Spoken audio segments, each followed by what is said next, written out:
মুসাইলামাতুল কাজ্জাবকে আল্লাহ পাক তো পাগল করে দিতে বাধ্য। মুসাইলামাতুল কাজ্জাবকে আল্লাহ এই কথা বলার আগে জবান তো বন্ধ করে দিতে পারত। না না না, দুনিয়াকে আল্লাহ দেখাতে লেগেছে। মুসাইলামাতুল কাজ্জাব যখন আমার নবীর বিরুদ্ধে বলবে, সাহাবা হুজুররা কি প্রক্রিয়াটা এটা দেখে নাও। যুগে যুগে যুগে যারা ইসলামের বিরুদ্ধে, কোরআন নবী দ্বীনের বিরুদ্ধে হবে, তোমাদেরকে এই রাস্তা অনুসরণ করতে হবে যে রাস্তা হবে সাহাবাদের রাস্তা। কেন নবী আমার জানিয়ে দিয়েছে, আসাবিকান নুজুমি বিআইদিহি ইক্তাদাইতুম ইতাদাইতু। আমার নবী বলেছেন সাহাবা হুজুররা হলো আকাশে তারকারাজি নাই, যাকেই ধরবে হিদায়াত পেয়ে যাবে। হযরত আবু বকর সিদ্দিক 10,000 সাহাবাকে নিয়ে মুসাইলামাতুল কাজ্জাবের বাড়ি চলে গেল। মুসাইলামাতুল কাজ্জাবের কাছে পৌঁছে গিয়ে বলতে লাগলো, হে মুসাইলামাতুল কাজ্জাব, আল্লাহ যেখানে কোরআনে বলছে ওয়ালাকির রাসূলুল্লাহ খাতামান নবী, নবী আমার শেষ নবী, কেন আপনি মিথ্যাচার করলে, কেন ফিতনা তৈরি করলে, কেন সমাজে বিশৃঙ্খলা তৈরি করতে লেগেছে? আপনি পরিবর্তন হয়ে যান, তওবা করেন, কথাকে ইগনোর করে না। মুসাইলামাতুল কাজ্জাব আবু বকর সিদ্দিকের কথাকে শুনছে না। তিনি দেখতে লেগেছে আবু বকর সিদ্দিকের সঙ্গে 10,000 আর আমি মুসাইলামাতুল কাজ্জাবের সঙ্গে 90,000 সৈন্য রয়েছে। নবী সাহাবী হযরত আবু বকর সিদ্দিক সঙ্গে সঙ্গে যখনই আচমকা মুসাইলামাতুল কাজ্জাবের বাহিনী হামলা করে দিল, আবু বকর সিদ্দিক আওয়াজ দিয়ে বললেন, নবী সাহাবারা, এ আমার ভাইরা, জান বাঁচানো ফরজ, ডিফেন্সে নেমে যা। তরুণেরা 10,000 সাহাবা 90,000-এর মোকাবেলায় ডিফেন্সে নেমে গেছে। কিন্তু 10,000-এর কাছে এমন একটা পাওয়ার রয়েছে, ওই পাওয়ারের কাছে 90,000 বেশি গুণ টিকে থাকতে পারল না।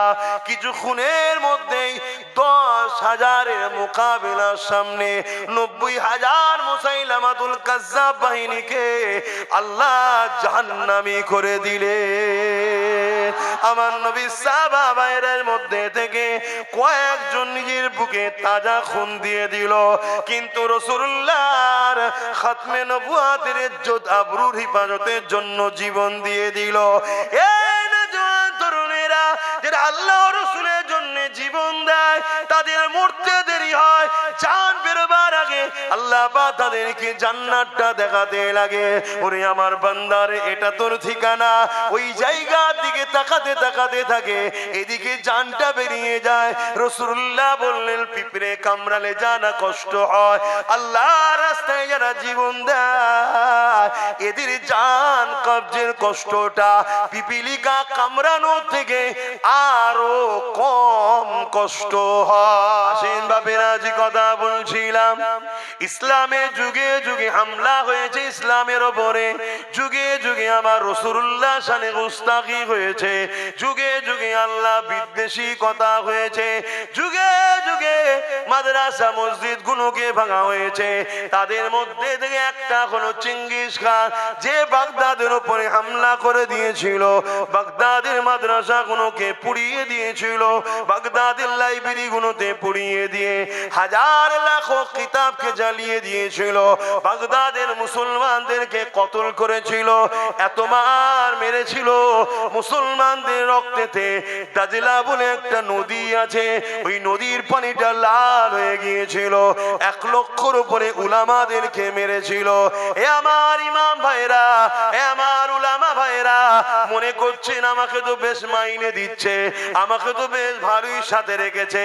না না না, আপনাকে দিয়ে বাকি গুণকে প্রথম মিটানো হবে, তারপরে আপনাকে মিটিয়ে দিয়ে হাতটা পরিষ্কার করে নেবে। কেন ইতিহাসের পাতায় আমরা অনেক শিখেছি গো, যারাই আইএস তৈরি করেছিল, এমন করে রোমকে টুকরো, এমন করে তুরস্কে রাশিয়াকে টুকরো করবে বলে কাজ মিটে যাবার পর তারাই হাতটা ছেড়ে নিয়েছিল।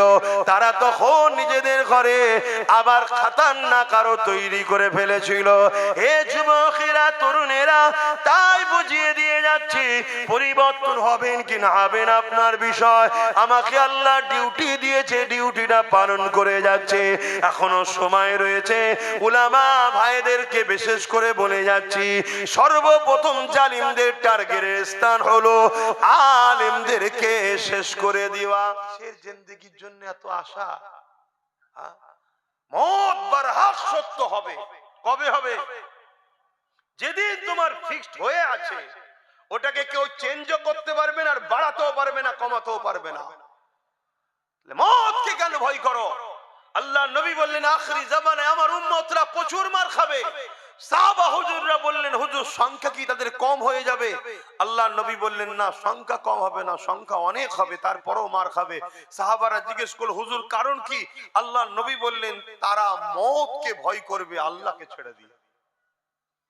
তারা মওতের হাত থেকে বাঁচার জন্য দুনিয়ার জালিম অত্যাচারী শাসকদের কাছে মাথা চুপ করে, মুখ বন্ধ করে তাদের দলদাস হয়ে যাবে। আজকে হচ্ছে না হয়নি বলুন? সাধারণ মানুষ তো হচ্ছেই হচ্ছে। ভালো ভালো আলেম উলামা মুফতি বক্তারা জালিমদের কাছে বিক্রি হয়ে যাচ্ছে। সামান্য পদ, অর্থ বা জান্নাত চলে যায়, দরকার নেই বাবা। কিন্তু এই জান যাবান না যাবান না। আজকে জাতির, যে জাতির একজনের নাম শুনলে আজকের দিনও ইসলাম বিদ্বেষীরা থরথর করে কাঁপে, যার নাম হযরতে সালাউদ্দিন আইবি, 9 বছরের বালক, তিনি বলতে লেগেছে, মসজিদ আকসাকে আমি দখল করব। জোরে বলুন সুবহানাল্লাহ। আর আজকে আমাদের কোটি কোটি টাকার পরও হাজার হাজার মুসলমানের সামনে, 70% মুসলমানের সামনে জালিম দাঁড়িয়ে বলে, মসজিদ মাদ্রাসার জন্য এখানে কথা নয়, দিল্লি চলে যাও। একটা মুসলমান কথা বলার নেই। এই জাতির উপরে আল্লাহ লানত হওয়া তো দরকার। ফালতু গোল ভর্তি করে কি লাভ যদি ফায়দা না হয়? আপনি রাখবেন? এই আপনি গাছ লিখেছেন, গাছ যদি ফল না দেয় আপনি রাখবেন? আজকে যেখানে আলেম উলামা ইমাম সব দাঁড়িয়ে এবং 70% মুসলমান আলেম উলামা ইমাম, তাদের সামনে এক জালিম ইসলাম বিদ্বেষী সাম্প্রদায়িক কমনাল সন্ত্রাস জাহান্নামের কুকুর, সে বলছে এখানে নয়, দিল্লি চলে যাও। আজকে জাতির মুখে কোনো কথা রয়েছে? আর আজকে এত বড় অঘটন ঘটে গেল, আজকের মুসলমানদের মুখে প্রতিবাদ আছে? সেই ধর্মীয় লাইনে কয়েকটা আলেম উলামা প্রতিবাদ করছে, আর রাজনীতির আগিনায় সেই নবী বংশের একটা বাচ্চা সে প্রতিবাদ করছে। বাকি কই? বলুন, আমার কথায় খারাপ লাগছে নাকি? কি জলসা করবেন শুনে? জলসা শুনে কি করবেন? আমার মসজিদ থাকবে না, আমার মাদ্রাসা থাকবে না, আমার কবরস্থান থাকবে, আমার ঈদগাহ থাকবে না, কি করবেন জলসা শুনে? এখনো সময় আছে। আমি আবার বলে যাচ্ছি, এখনো সময় আছে। যে অস্ত্র তোমার হাতে আল্লাহ দিয়েছে, ওই অস্ত্রকে ব্যবহার করে নিজের ক্ষমতা দখল করো, নচেত ওটাকেও কেড়ে নেবে খুব শিগগিরই। ওই ফুটানিটাও মিটিয়ে দেবে খুব শিগগিরই। শুনছো তো নাকি? অসুবিধা হচ্ছে নাকি?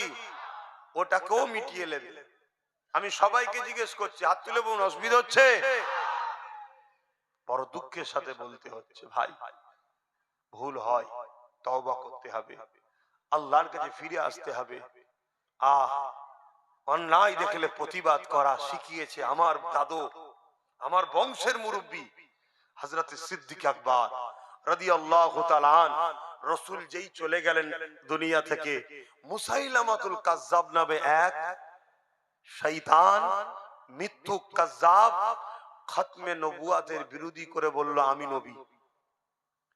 হযরত আবু বকর সিদ্দিক 10,000 সাহাবাদেরকে প্রস্তুত করলেন যে আমরা বুকে তাজা খুন দিতে হয় দেব, আমার রাসূলুল্লাহর খতমে নবুয়াতের অপমানকে মেনে লব না। জোরে বলুন সুবহানাল্লাহ।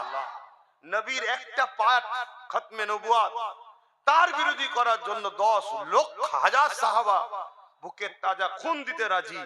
আর এখানে নবীর পুরো দিনের ঐতিহ্য, মসজিদ, মাদ্রাসা সব মিটিয়ে দেওয়া হচ্ছে। এখনো যদি মুসলমান বলে সেই জালিম ইসলামের দুশ্মনদের সাথে থাকবো, তো এ মুসলমান মনে হয় এর গোড়াতে গন্ডগোল আছে না নাই? আর নাই কি করে এটা হতে পারে? হ্যাঁ, হালকা বয়সে মদ খেয়ে ফেলেছে, হালকা বয়সে গান শুনে ফেলেছে, হালকা বয়সে যাত্রা দেখেছে, হালকা বয়সে সিনেমা দেখেছে, হালকা বয়সে দাড়ি ছেড়েছে, প্যান্ট শার্ট পরেছে, এগুলো গুনাহ করেছে। কিন্তু কোন মুসলমানের বেটা বলতে পারে না মসজিদ মাদ্রাসার ভাঙার যারা দুশ্মন তাদের পক্ষে থাকতে পারে। যদি থাকে তাহলে জানতে হবে রক্তটা মুসলমানের রক্ত নেই। হয়তো চাষ হয়েছে আমার ঘরে, বাপ ছিল বাইরে, অন্যজন চাষ করে দিয়েছে, এটা ছাড়া অন্য কিছু হতে পারে না। ভাষা করা লাগতে পারে, ভাষা করা লাগতে পারে, দিনের স্বার্থে বলতে হবে, দিনের স্বার্থে বলতে হবে। আজকে চলে যাও রোমে, এই কি বলে স্পেনে, এই কথা আপনাদের এলাকাতেও বলেছি, 800 বছর মুসলমান রাজত্ব করেছিল। এই 2 নম্বর গাদ্দার মুসলমানদের জন্য আজকে সেখানে যত বড় বড় সিনেমা হল, অফিস, আদালত, সব মসজিদ মাদ্রাসা ছিল, সেগুলো সব দখল হয়ে গেছে এই মুসলিমদের মধ্যে একদল গাদ্দার থাকার জন্য। আজকে দেখো না, যে কটা মুসলিম নেতা আছে তার মধ্যে তো একজন নাম করা নামি দামি একটা মৌলানাও মানুষ রয়েছে। এই সুযোগে তো তা উচিত ছিল তার যে তোর দলকে ঝেঁটা মারি, তোর দলের সাথে থাকবো না আমি, আমার মসজিদ মাদ্রাসার দুশ্মনদের সাথ দিলি তুই, দূর হয়ে যা বলে বেরিয়ে আসা দরকার ছিল না? ছিল না? এই মুহূর্তে বেরালে সে বিগতে যা ভুল করেছিল লোক সব ভুলে গিয়ে তোকে আবার বুকে করে লিয়ে বলতো চল একসাথে লড়াই হবে। কিন্তু না, হারামখোর গাদ্দার হারাম খেয়ে খেয়ে এমন জায়গায় চলে গেছে, মদের বিলে পর্যন্ত সই করে বসে আছে। আমি বড় শখ করে আমার পেটে সই করে লিখেছি, একটা চিঠি দিয়েছিলাম, ভাবলাম মুসলমান ভালো ঘরের ছেলে মৌলানা হয়তো দাদা হুজুরের নামে একটা লাইব্রেরি করে দেবে, দিয়েছিলাম। গাদ্দার গুলোকে চেনো? আরে এই গাদ্দার গুলো যুগে যুগে যখন আমি 8 বছর ধরে চিল্লাচ্ছি, এরা জাতির কাছে আমার বিরুদ্ধে সমালোচনা করেছে না করে না? ছোট্ট বড় কথা বলে জাতিকে আমার থেকে দূরে রেখেছে। যদি আজ 8 বছর এটা আমার বিরোধী না করতো, এতদিন এমন একটা ঐক্য তৈরি করে ফেলতাম আলহামদুলিল্লাহ, যে কোনো দিন, যে কোনো টাইমে, যে কোনো সময় যাকে খুশি তুলতাম, যাকে খুশি ফেলে দিতে পারতাম। কিন্তু এখনো সময় আছে না? বলুন আছে না? আপনারা ভাববেন না পরিবর্তন হবেন না? হযরত আবু বকর সিদ্দিকের কথা বলছিলাম, তিনি খতমে নবুয়াতের পক্ষে দাঁড়িয়ে মুসাইলামাতুল কাজ্জাবের বিরুদ্ধে 10,000 সাহাবাদের নিয়ে চলে গেলেন। হুজুর আমার বক্তব্য দিতে লাগলেন, এ নবী অনুসারীরা, এ নবী সাহাবারা, আমাদের জীবন আগে না রাসূলুল্লাহ আগে? এখন যদি আমি আপনাদের জিজ্ঞাসা করি আমাদের জান আগে না আল্লাহ রাসূল আগে, উত্তর কি দেবেন? রাসূল আগে। কেন? এটা যদি আগে না হয় ঈমান তো থাকবে না, তাই তো নাকি? জানের থেকে বেশি ভালোবাসে এটা তো ঈমান। এ নওজওয়ানেরা, কিন্তু আমি বিশ্বাস করি আপনারা যারা বলছেন নবী আমাদের জানের থেকেও আগে, এটা সত্যই বলছে আপনারা। কিন্তু সেই দিনে সাহাবারাও বলেছিল আমাদের জানের থেকে নবী আগে। সাহাবাদের হযরত আবু বকর সিদ্দিক বললেন, দেখো সাহাবারা ইসলাম জুলুম করতে শেখায়নি, আমি তাদের কাছে যাব, তাদের সঙ্গে পরামর্শ করব, মুসাইলামাতুল কাজ্জাবকে বুঝাবো, এ মুসাইলামাতুল কাজ্জাব এমন করে তুমি খতমে নবুয়াতের বিরোধী করছো কেন? আল্লাহ কোরআনে যেখানে বলেছে ওয়ালাকিন রাসূলুল্লাহ ওয়া খাতামান নবী, সেই জায়গাতে কেন তুমি নতুন করে ফিতনা তৈরি করলে? তাই আমি তাকে বুঝাবো, সে যদি বুঝে গিয়ে পরিবর্তন হয়ে যায়, ভাই আমরা কিন্তু লড়াই করব না, আমরা লড়াইয়ের পক্ষে নয়। কিন্তু সে যদি না মেনে আমাদের রাসূলের বিরুদ্ধে চারণ করে, তাহলে বুকের তাজা খুন দিতে হলো দেবো, মুসাইলামাতুল কাজ্জাবের বিরুদ্ধে লড়বো, রাসূলুল্লাহ খাতমে নবুয়াতের ঝান্ডাকে তুলে ধরবো।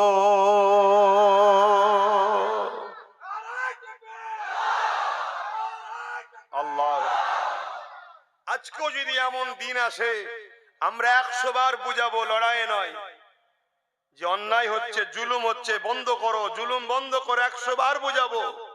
যদি না বুঝতে চায়, জীবন দিয়ে হলো ইসলামের ঝান্ডাকে উঁচু করে ধরবো না ধরবো না? হাত তুলে সাক্ষী দেন।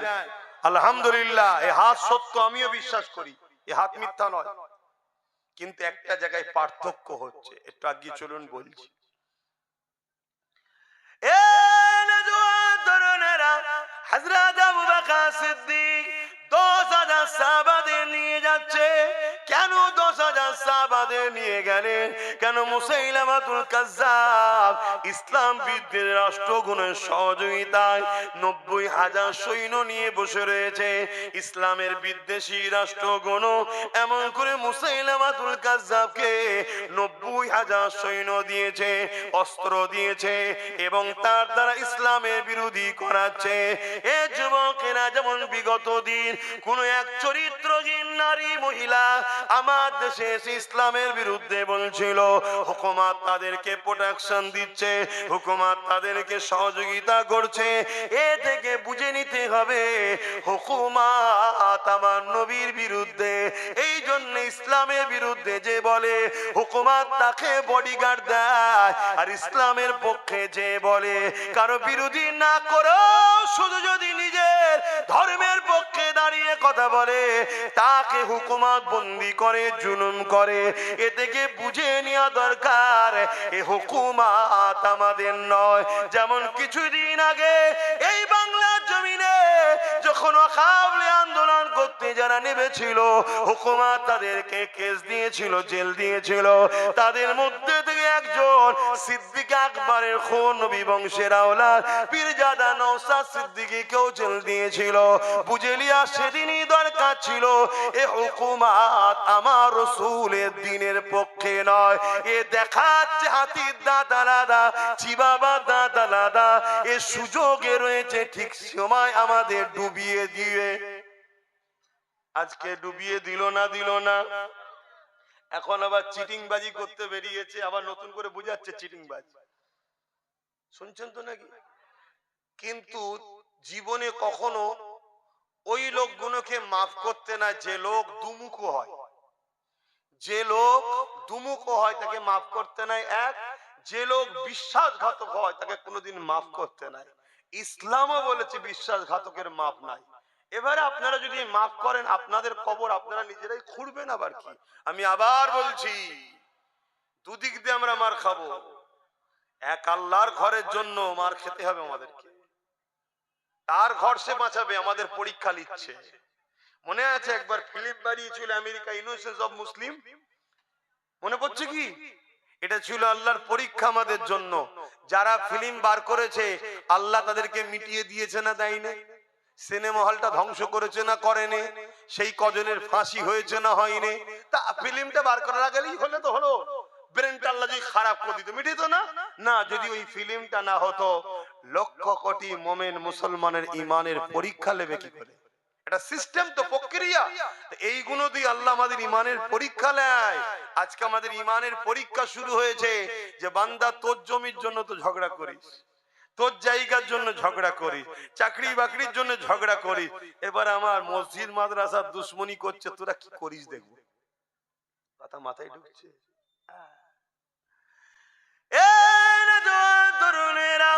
মুসাইলামাতুল কাজ্জাবকে আল্লাহ পাক তো পাগল করে দিতে বাধ্য।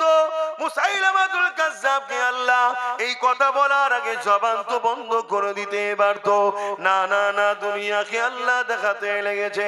মুসাইলামাতুল কাজ্জাব যখন আমার নবীর বিরুদ্ধে বলবে, সাহাবা হুজুররা কি প্রক্রিয়াটা এটা দেখে নাও। যুগে যুগে যুগে যারা ইসলামের বিরুদ্ধে, কোরআন নবী দ্বীনের বিরুদ্ধে হবে, তোমাদেরকে এই রাস্তা অনুসরণ করতে হবে যে রাস্তা হবে সাহাবাদের রাস্তা। কেন নবী আমার জানিয়ে দিয়েছে, আসাবিকান নুজুমি বিআইদিহি ইক্তাদাইতুম ইতাদাইতু। আমার নবী বলেছেন সাহাবা হুজুররা হলো আকাশে তারকারাজি নাই, যাকেই ধরবে হিদায়েত পেয়ে যাবে। হযরত আবু বকর সিদ্দিক 10,000 সাহাবাকে নিয়ে মুসাইলামাতুল কাজ্জাবের বাড়ি চলে গেল। মুসাইলামাতুল কাজ্জাবের কাছে পৌঁছে গিয়ে বলতে লাগলো, হে মুসাইলামাতুল কাজ্জাব, আল্লাহ যেখানে কোরআনে বলছে ওয়ালাকির রাসূলুল্লাহ ওয়া খাতামান নবী, নবী আমার শেষ নবী, কেন আপনি মিথ্যাচার করলে, কেন ফিতনা তৈরি করলে, কেন সমাজে বিশৃঙ্খলা তৈরি করতে লেগেছে? আপনি পরিবর্তন হয়ে যান, তওবা করেন, কথাকে ইগনোর করে না। মুসাইলামাতুল কাজ্জাব আবু বকর সিদ্দিকের কথাকে শুনছে না। তিনি দেখতে লেগেছে আবু বকর সিদ্দিকের সঙ্গে 10,000 আর আমি মুসাইলামাতুল কাজ্জাবের সঙ্গে 90,000 সৈন্য রয়েছে। কারটা বেশি? 90,000 বেশি। মুসাইলামাতুল কাজ্জাব ভাবছে 10,000 90,000, এই সুযোগে আবু বকর সহ 10,000 সাহাবাকেই মেরে দাও। ও জানে না যে কাদের সঙ্গে লেগেছে। এই 10,000-এর কাছে একটা পাওয়ার ছিল, সেই পাওয়ারটার নাম কি? জোরে বলুন। ঈমানটা কি? নবীকে জানের থেকে বেশি ভালোবাসা। আপনাদের কাছে আছে তো? যদি থাকে ইনশাআল্লাহ বিজয় আল্লাহ আপনাদের দ্বারাই করাবে। জোরে বলুন সুবহানাল্লাহ। আপনি নিজেকে চিনতে পারছেন না, কিন্তু আপনার দ্বারা আল্লাহ করিয়ে নেবে, দেখবেন। কিন্তু আজকে এই সমস্যাটা হচ্ছে, এর পিছনে একটাই কারণ, সেদিন 10,000 ঈমানদার ছিল, আজকে 10,000 যদি এক জায়গায় জড়ো হয়, ওর মধ্যে 5,000 গাদ্দার মুনাফিক আছে, ঠিক জায়গায় যে গুলিয়ে দিচ্ছে। এই কি হবে বল দেখিন, যদি উল্টো কিছু হয়ে যায় কি হয়, বাঁচতে পারবো তো, পারবো তো? এই যে মানুষের মধ্যে দ্বিধাদ্বন্দ্ব বেঁধিয়ে দেওয়া, যেটাকে বলা হয় মুনাফিকি। এজন্য রসুল বলেছেন, লড়াইয়ের ময়দানে যায়নি যে প্রথম থেকে, তার কাঁদাকাঁদি তবু আল্লাহ কবুল করবে, কিন্তু যে লড়াইয়ের ময়দানে গিয়ে ফিরে আসে, আল্লাহ তার তওবাকে আর কবুল করে না। শুনছেন তো? যেমন উহুদের ময়দানে মোট 1,000 লোক নিয়ে নবী যাচ্ছে। কত কত সংখ্যা বলো? 1,000। এসব ইতিহাসগুলো জানবেন। এগুলো সব মাদ্রাসায় পড়ানো বন্ধ হয়ে গেছে। কেন? মাদ্রাসা সরকারের টাকায় চলে তো। সরকার বলেছে ওসব কিতাবুল মাগাজি টাকাজি পড়াবে না। আর আকসার খারজি মাদ্রাসাতেও পড়ানো বন্ধ হয়ে গেছে। খারজি মাদ্রাসায় ডাইরেক্ট সরকারের টাকা না চললেও রাত্রিরে সরকারের লরি ঢোকে, আলু ঢোকে, পটল ঢোকে, চাল ঢোকে, মালপানি ঢোকে। এই কথা বুঝছেন তো নাকি? আমি এই জন্য খারাপ ভাই, আমাকে কেউ দেখতে পারে না, এই সব কারণে। দুনিয়া না দেখে, না দেখুক গে যাক, আল্লাহ রসুলের জন্য হক কথা বলতে হবে তো নাকি? তাতে কি রেজাল্ট, কি রেজাল্ট, কি ফায়সালা? ওটা জমিনে হয় না, ওটা আসমানে হয়। আমার কি হবে আগে, ওটা জমিনে ফায়সালা হবে না, ওটা কোনো কোর্ট কাছারি আদালতে হয় না, ওটা ওইখানে হয়, আসমানে হয়। আল্লাহর আরশে ওটা সেটিং হয়। আব্বাস সিদ্দিকীর তকদিরে কি হবে, কথা বুঝে আসছে তো নাকি? অতএব দুনিয়ার কাউকে খুশি করে লাভ নেই, আমাকে খুশি তাকে করতে হবে যিনি দুটো হাত দিয়েছে, জবানে কথা দিয়েছে, যিনি আমার কথা শুনে আমি আসবো, হজ করব। এই এতগুলো লোককে যিনি জড়ো করিয়েছেন তিনি কে? দেখেন, মুরব্বী বাপ বোন, আমার দাদুর বয়সের লোক, নানার বয়সের লোককেও জড়ো করিয়েছেন কে? না ও ছোট মতো হুজুর, বড় হুজুর এলে নাই মুরব্বীরা আসতো, চলো বাবা বুজুর্গ লোক এসে, সেটা পচকে মতো ছোট মতো ছেলে এসছে, তারপরও মুরব্বী বাপ বোনকে কে জড়ো করিয়েছে? আবার দেখুন বাচ্চা গুলোও জড়ো হয়েছে, কিছু কি বোঝে এখন? তারপরও চলো যে এসে বসে আছে। সবচেয়ে বড় বিষয় হলো, যাদেরকে খেলোয়াড়রাও 50 ওভার খেলোয়াড় খেলা বসিয়ে দেখাতে পারছে না, যাদেরকে সিনেমা হলও 2 ঘন্টা ধরে ধরে রাখতে পারছে না লোক, যে যুব সমাজ এত মন যাদের চনমন এক জায়গায় বেশিক্ষণ বসার ছেলেরা নয়, তাদেরকেও ঘন্টা ঘন্টা দাঁড় করিয়ে বসিয়ে রাখে যিনি, তিনি কে? এদেরকে আনা অত সহজ ব্যাপার নয়। এই যে খদ্দের গুলো, যুবক গুলো বসে আছে, ওরে সর্বনাশ, এদের সব সময় পিছনে হাড় আছে, বাঁধের উপর লাপাই শুধু এখানে ওখানে। খারাপ লিখছো না তো? আমি অন্য জিনিস বুঝাচ্ছি। মানে এত মন চঞ্চল, সিনেমা হল গুলো বন্ধ হয়ে যাচ্ছে, হচ্ছে না হয়নি? তার মানে কিরা যাই না, ধর কে 2 ঘন্টা বসে থাকে বলতে, 50 ওভারের খেলা বন্ধ হয়ে 50-50 হয়ে গেছে। কেন? কে 50 ওভার দেখবে বলতে কি? তার মানে এত মন চঞ্চল হয়ে গেছে, এত ছটফট করছে, লাফালাফি করছে। সেই ছেলেগুলোকেও আল্লাহ শুকর করে বলছি, আব্বাস সিদ্দিকী যেখানে যায়, আমার আল্লাহ হাজার হাজার যুবককে ঘন্টার পর ঘন্টা বসিয়ে রাখে। বলুন মারহাবা, বলুন আল্লাহু আকবার, আল্লাহু আকবার। তাহলে এইটা যিনি করছে, আমি কথা তো তার জন্য বলবো রে বাবা, আমি অন্য কারোর জন্য বলবো নাকি? এবারে তার জন্য বলতে গেলে ফেরাউন তো নারাজ হবে। মুসা নবীর উপর নারাজ হয়েছে না হয়নি? বনি ইসরাইলের উপর নারাজ হয়েছে না হয়নি? তার কথা বলতে গেলে ইব্রাহিম নবীর উপরে নমরুদ নারাজ হয়েছে না হয়নি? ইব্রাহিম নবীর উম্মতদের উপর নারাজ হয়েছে না হয়নি? তার কথা বলতে গেলে ইমাম হোসেন পাকের উপরে এজিদ নারাজ হয়েছে না হয়নি? তার কথা বলার জন্য গরিবের নওয়াজের উপরে তৎকালীন জালিম শাসকরা নারাজ হয়েছে না হয়নি? তার কথা বলতে যাওয়ার জন্য ইমামে আজম আবু হানিফা হুজুরের উপর নারাজ হয়েছে না হয় না? ইমাম সুফিয়ান সাউরির উপর নারাজ হয়েছে না হয় না? ইমাম বুখারীকে নিজের এলাকা ছেড়ে চলে যেতে হয়েছে। এসব ইতিহাস জানেন? ইমাম মালিক হুজুরকে বেতের আঘাত দিত, বেতের আঘাত। সে জাতা বেত নয়, যেখানটা মারবে চামড়াটা উঠে আসবে। আহ আল্লাহ আল্লাহ আল্লাহ। এই আল্লাহর কথা, হক কথা, দিন কথা। আল্লাহর কথা মানে মানবতার কথা, ইনসাফের কথা, ইনসানিয়াতের কথা, মনুষ্য জাতিকে বাঁচাবার কথা। আরে নামাজ তো ব্যক্তি জীবনের ইবাদত। আমি নামাজ পড়বো, আমার লাভ। কথা বুঝে আসছে না? নয় কিন্তু মসজিদে দাঁড়িয়ে জুম্মায় যে খুতবাটা ইমাম দিচ্ছে, মানবতার কথা বলছে, ইনসাফের কথা বলছে। এ বাবা, মানুষকে ভালোবাসো, গরিবকে খানা খাওয়া, এটা কি ইসলাম নয়? তো গরিব যদি না হয় তাহলে গোলাম হবে কি করে? সরকার বানাচ্ছে গরিব, আর ইসলাম বলছে খানা খাওয়াও, তুমি খাইয়ে দিচ্ছ, তাহলে গরিব থাকবে কোথায়? এজন্য তোমাকে মিটাতে হবে। বুঝে আসছে ইসলামের উপরে রাগটা কেন? তো ভাইরা আমার, মুসাইলামাতুল কাজ্জাবের বিরুদ্ধে হযরত আবু বকর সিদ্দিক যখন বুঝাতে লাগলেন, তাকে পরামর্শ করছে, তুমি এটা করছো কেন, ফিরে আসো, পরিবর্তন হও। মুসাইলামাতুল কাজ্জাব দেখছে আবু বকরের দিকে 10,000, আমার দিকে 90,000, এই সুযোগ ছাড়া যাবে না। আজকেও অনেকে দেখছে, খুব মন দিয়ে বুঝবেন, আজকেও অনেকে দেখছে। পুরো দেশ আমার হাতে, মিলিটারি আমার, স্বরাষ্ট্র দপ্তর আমার, সব জায়গা আমার, অঙ্গরাজ্যগুলো যারা আছে তারাও আমার। কি আমার নয়? ইনি উনার নয়? এই সুযোগ মুসলমানকে শেষ করে দেয়। ওদের না কোনো ক্ষমতা আছে না কিছু আছে, এই সুযোগে ঝেড়ে দেয়। শুনছেন?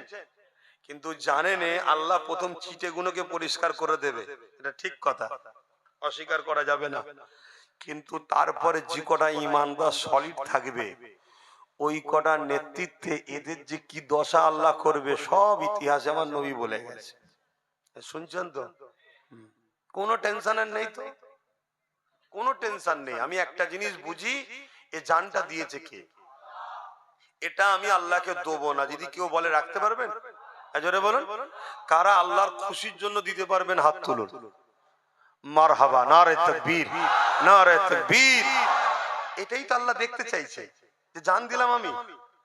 তুই যদি বলিস দেবো না, ওই আমেরিকার প্রেসিডেন্ট যে ছিল তারও জান কেড়ে নিয়েছি, কি কাউকে বাদ দিইনি। ফেরাউন, নমরুদ, পৃথিবীর রাজা ছিল, বাদ দিছে নাকি?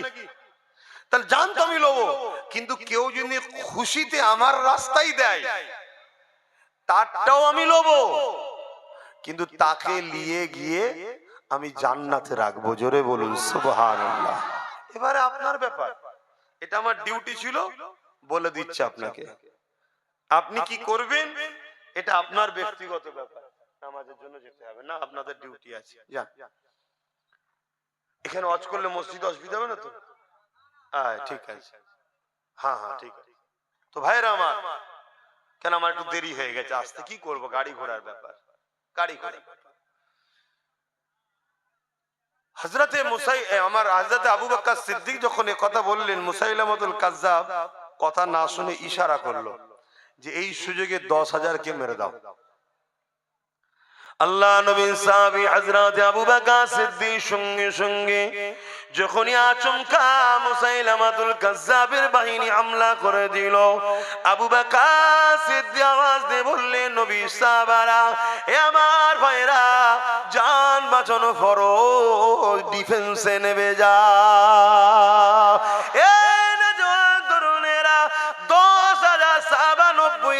মোকাবেলায় ডিফেন্সে নেমে গেছে, কিন্তু 10,000-এর কাছে এমন একটা পাওয়ার রয়েছে, ওই পাওয়ারের কাছে 90,000 বেশি গুণ টিকে থাকতে পারলো না।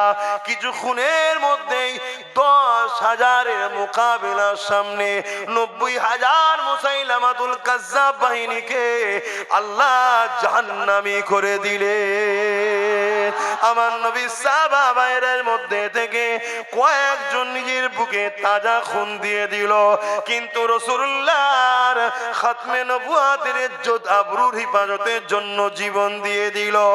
এই নওজোয়ান তরুণেরা যারা আল্লাহ রাসূলের জন্য জীবন দেয়, তাদের মরতে দেরি হয়, জান বেরোবার আগে আল্লাহ পাক তাদেরকে জান্নাতটা দেখাতে লাগে। ওরে আমার বান্দার, এটা তোর ঠিকানা। ওই জায়গার দিকে তাকাতে তাকাতে থাকে, এদিকে জানটা বেরিয়ে যায়। রাসূলুল্লাহ বললেন, পিঁপড়ে কামড়ালে জানা কষ্ট হয়, আল্লাহ রাস্তায় যারা জীবন দেয় এদের জান কবজের কষ্টটা পিপিলিকা কামড়ানো থেকে আরো কম কষ্ট হয়। আল্লাহু আকবার, ইয়া রাসূলুল্লাহ, আল্লাহু আকবার। আমার ইসলাম জুলুম করা শিখায়নি। আমরা কোন হিন্দুদের বিরুদ্ধে নয়, কোন আদিবাসী সাঁওতাল বাগদি কারো বিরুদ্ধে নয়। আমরা মুসলমান হোক আর অমুসলমান হোক, যারা আমার দ্বীনের বিরুদ্ধে, তাদের বিরুদ্ধে আমরা যুদ্ধ রাজি আছি, ঠিক না বেঠে?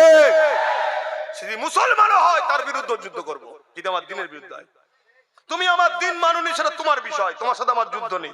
তোমার সাথে আমার মানুষ হিসেবে ভালোবাসা থাকবে, মানব বন্ধন থাকবে। তুমি ভাই আমার, তুমি বাপ আদম মা হাওয়ারই ছেলে মেয়ে। তুমি হিন্দু তো কি হয়েছে, আদিবাসী তো কি, সাঁওতাল তো কি হয়েছে, আমরা মানুষ, মানব বন্ধনে মিলেমিশে থাকবো, একসাথে কারবার করব, ব্যবসা করব, দেশ চালাবো, রাজনীতি করব, সব করব। তুমি আমার ধর্ম মানো তো কি হয়েছে, তুমি তোমার জবাব দেবে, আমি আমার জবাব দেবো। কিন্তু ধর্ম মানার নামেও যদি আমার ইসলামের বিরুদ্ধে কেউ কথা বলে, তাকে আমরা ছাড়বো না। তাহলে ব্যাপারটা বুঝে এসছে? আমরা কোন ধর্মের, কোন জাতি, কোন মানুষের বিরুদ্ধে আমরা কথা বলি না। ইসলাম কখনো কোন মানুষের বিরুদ্ধে লড়াই করেনি। ইসলাম লড়াই করেছে জুলুমের বিরুদ্ধে। বাকি যত ভুল আকীদা ছিল, আমার নবীর আখলাকে তারা নবীর দিওয়ানা হয়ে গেছে। জোরে বলুন সুবহানাল্লাহ। ইসলাম যতবার রাসূল লড়াই করেছে জুলুমের বিরুদ্ধে। কেউ নারীকে জ্যান্ত পুঁতে দিচ্ছে, তার বিরুদ্ধে লড়াই করেছে রাসূল। কেউ গরিব ঘরে কৃত দাস দাসী কোমরে বেল্ট বেঁধে বাজারে নিলামে তুলছে, নবী যাদেরকে রুখতে চেয়েছে রোহিনে, তারা নবীর উপরে হামলা করেছে, নবী ডিফেন্সে নেমেছে, যুদ্ধ হয়েছে। বদরের বুকে রাসূলুল্লাহ চলে এসেছে মদিনায়, মক্কা থেকে জোর করে মদিনার উপরে হামলা করতে গেছে, নবী বদরের ডিফেন্স করেছে। নবী ইসলাম কখনো কোনো মানুষের উপরে জুলুম করেনি। ইসলাম বলছে, একটা যদি অসহায়ের উপরে কেউ হামলা করে, একটা মানুষকে কেউ যদি হত্যা করে, সে যদি নির্দোষ হয়, পুরো মানুষ্য জাতিকে হত্যা করার পাপ তার মাথায়, তার আমলনামায় লেখা হবে। তাহলে ইসলাম কত কঠিন বুঝতে পারছেন? অপরদিকে একটা কেউ যদি অসহায় মানুষকে সাহায্য করে, বাঁচায় মানুষ, নাস বলা আছে, মুসলমান বলা নেই, সে যদি হিন্দু হয়, আদিবাসী হয়, তাকেও যদি মানুষ বাঁচায়, আল্লাহ নবী বলছে, পুরো কোরআন বলছে, পুরো মানুষ্য জাতিকে বাঁচাবার নেকি আল্লাহ তাকে দেবে। জোরে বলুন সুবহানাল্লাহ। কিন্তু আমাদের হাতে রাজ পাওয়ার না থাকার দরুন একদল মিডিয়া দিন রাত ইসলাম বিরোধী প্রচার করছে, একদল নেতারা দিন রাত ইসলাম বিরোধী প্রচার করছে। এটা 100 বছর ধরে চলে আসছে, আজকে শেষ স্টপিসে এসে গেছে, আমাদেরকে এবারে নির্মূল করতে চাইছে। এখনো কি নিজের পায়ে দাঁড়ানোর দরকার আছে না নাই? তা আল্লাহ একটু আমাকে আমাকে বুঝিয়েছে, আমাকে আল্লাহ সেই হিকমত জ্ঞান দিয়েছে, আল্লাহরই হুকুম হয়েছে, তাই আমি আমার ভাইটাকে বলেছি, দেখ আমি তো দিনের প্রচার করি, আমি এই দিকে থাকি, তুই ওই দিকে থাক। এটা কি ভুল করেছিলাম? আজকে বলুন তো, এই মুহূর্তে তার সাথে যদি আরো কিছু থাকতো, চেয়ারের একটা পায়া যদি আমাদের থাকতো, তাহলে আজকে বলুন, যে আমাদের ঘরে বলল কেন্দ্রের সঙ্গে হাত মিলালো, সে হাত মিলাতে পারতো? কেন এই চেয়ারে সে বসে আছে তো কি হয়েছে, তিনটে তার একটা আমার, আমি বলতাম ওঠো, পা খুলে নিতাম, সরকার পড়ে যেত। এইটাই তো আমি বারবার বুঝাচ্ছি আমার কমকে। কিন্তু দুঃখ লাগছে কি জানেন, খুব শিগগিরই দেখবেন এই জালিমরাই যখন কোনোভাবে দেখছে আর মুসলমানকে তো বোকা বানানো যাচ্ছে না, সব জেগে গেছে, ওরা নবী বংশের আওলাদ নওসাদের পিছনে চলে যাচ্ছে, তখন দেখবেন নতুন নতুন ছোট ছোট মুসলিম দল খুলে দেবে, দিয়ে আমাদের মধ্যে এক জায়গায় দিয়ে টুকরো টুকরো করে দেবে। তাহলে আপনাদের ঘরেও তো মজবুত হওয়া দরকার, যে এতদিন এই নতুন গুলো ছিলিস কোথায়, কি ভাবা দরকার আছে না নাই? হ্যাঁ, ভাবতে হবে, এটা প্ল্যান চলছে। আল্লাহর পাকের হুকুম একটু আগে থেকে অনেক কিছু, আল্লাহ সব কথা বলা যায় না, কিছু কিছু ইশারায় বুঝে যায়, আর সেইগুলো দেখি পরিবর্তে যখন বলে ফেলি পরে হয়েও যায়, কিন্তু সবটাই কার হুকুমে হচ্ছে? আল্লাহর হুকুমে। কথা মনে থাকবে, এটা আমার কোনো কৃতিত্ব নয় ভাই, আমি ছোটখাটো মানুষ, গুনাহগার মানুষ, আপনাদের পীরের আওলাদ, আপনাদের পীর ভাই আপনি, তাই আপনাকে আমি বুঝাতে চাইছি, বাঁচাতে চাইছি। যে জায়গা দিয়ে সে আমাকে হত্যা করছে, যে পাওয়ার দিয়ে আমার দিনকে মিটাতে চাইছে, ওই পাওয়ার আমাকে দখল করতে হবে, নচেত বাপ আর ফিরিয়ে আনা সম্ভব নয়। রাস্তায় নামবেন, কেস দেবে, পিটবে, সব তাদের হাতে। কথা বুঝে আসছে? এগুলো মাথায় রাখুন। তাহলে অন্যায় দেখলে কি করতে হয়, সাহাবা হুজুররা শিখিয়েছে না শিখায়নি? এটা মাথায় রাখতে হবে। তো সেই সাহাবা হুজুর সিদ্দিক আকবরী ঘরের ছেলে, আজকে তারাও তো অন্যায় দেখলে লড়াই করবে, কি করবে না করবে না? তাই তো মসজিদকে বাঁচাবার জন্য আমার ছোট ভাই সুপ্রিম কোর্টে পর্যন্ত কেসও করেছে। অনেক হয়তো ভাবতে পারে যে আপনি বড় হয়ে ছোটর কথা বলছেন কেন, না ছোট বড়র ব্যাপার নয়, আমি যখন ওই কাজ করতে পারিনি, ও যখন করছে আমার উচিত ওর সাথ দেওয়া। কেন আমি হুজুর মানুষ পাচ্ছি নি, ইনি ইমাম মানুষ পাচ্ছে না, উনি মৌলানা মানুষ পাচ্ছে না, উনি মুদাররিস মানুষ পাচ্ছে না, কেউ যখন একজন মসজিদ বাঁচাবার চেষ্টা করছে, উচিত সবার তার পিছনে গিয়ে দাঁড়ানো। এই জন্য বুঝাচ্ছি। অসুবিধা হচ্ছে না? জলসাই বলছি বলে অসুবিধা হচ্ছে না? অসুবিধা হওয়ার ব্যাপার নেই তো।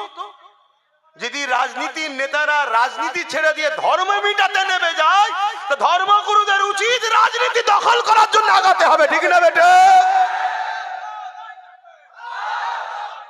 তখন তারা বলবে যে হুজুর মানুষ হিসাব কি করছিস রে বাবা, মৌলী সাহেব হিসাব কি করছিস? তখন আমরা বলবো তোরা তোদের কাজ কর, তাহলে আমরা আমাদের মসজিদে ফিরে যাই। কি প্রত্যেকটা মসজিদে উচিত এই অকাবলি আলোচনা করা দরকার, প্রত্যেকটা জলসায় অকাবলি আলোচনা করা দরকার, প্রত্যেকটা জায়গাতে আজকে আলোচনা করা দরকার যে এরা রাজনীতির নামে মানুষের রুজি রুটি, শিক্ষা, কর্মসংস্থান, দেশ কি করে নিরাপদে থাকবে, কি করে বারবার সন্ত্রাসরা এসে দেশে হামলা করছে, কেন দিল্লিতে এসে সন্ত্রাস হামলা করবে, তুমি কি ঘাস কাটছিলে নাকি, এর জবাব কে দেবে? এ বিষয়ে তোমার খেয়াল নেই কেন? আজকে আমার দেশ বন্যায় ডুবে যাচ্ছে, অবৈধ জায়গাতে কোটি কোটি টাকার বিল্ডিং নির্মাণ হয়ে যাচ্ছে, সেগুলোকে ভাঙার বেলায় তোমাদের চিন্তা নয়, আমাদের গার্ডের পয়সায় তৈরি করা আমাদের জায়গার মসজিদ ভাঙতে চাইছো। এ থেকে বোঝা যায় তোমরা ক্ষমতার জোরে ইসলামকে মিটাতে চাইছো। তাহলে আমাদেরকে ক্ষমতা তৈরি করে তোমাদের ডিফেন্স করতে হবে, ঠিক না বেঠে? হাত তুলে বলো ঠিক না বেঠে? এটা আমি অন্যায় করছি? এখনো জাগো কম নাই, যে ক্ষমতাটা আল্লাহ এখনো রেখেছে হাতে ভোট দিয়া, ওটাও আল্লাহ এদের হাত দিয়ে কেড়ে নেবে। তুই তো কাজের নয়, তোর ব্রেন থাকা অবস্থা ব্রেন না খাটাস, ব্রেন রেখে কি লাভ? ঠিক তো নাকি?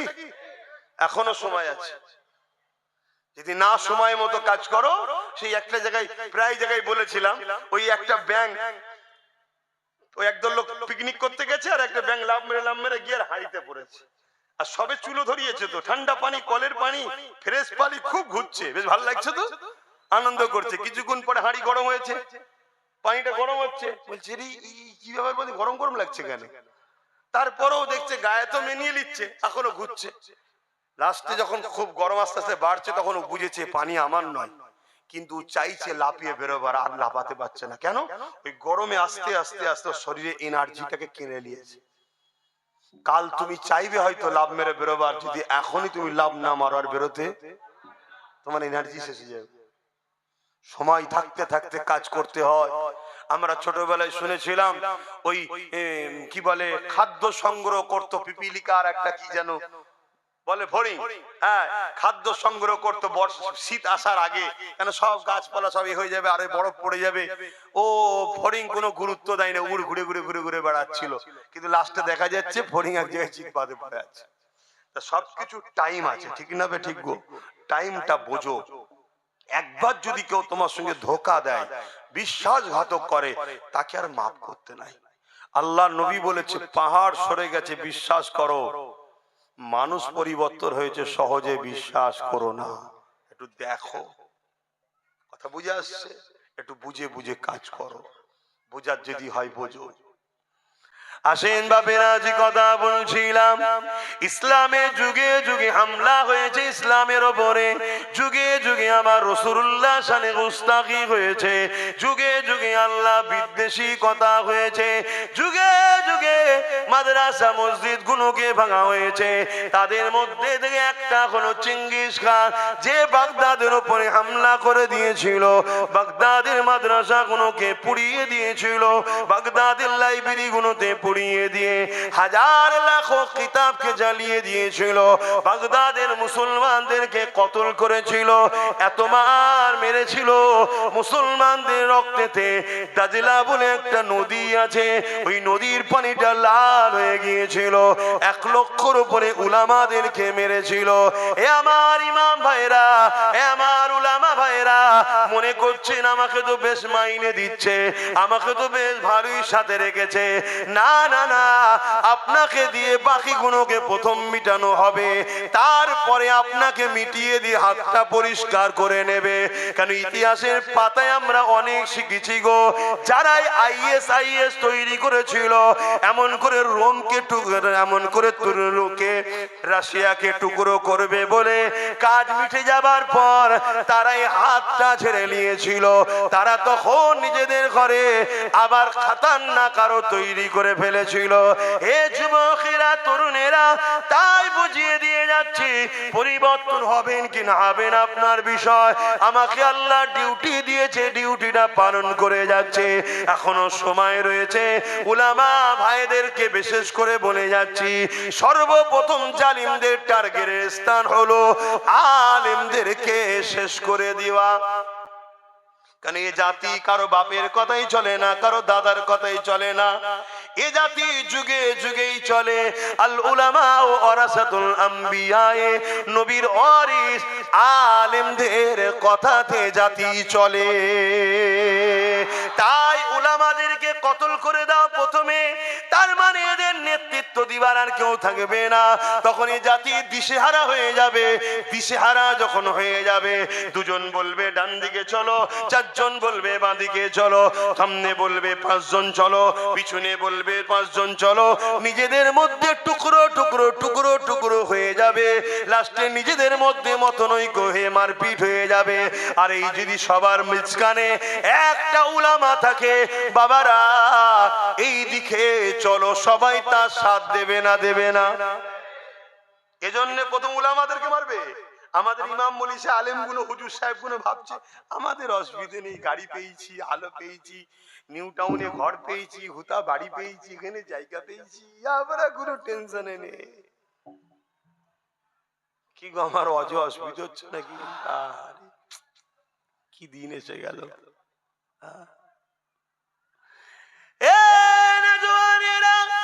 চেঙ্গিস খান এমন করে মুসলমানদের রক্তে দাজলা নদী লাল করে দিয়েছে গো।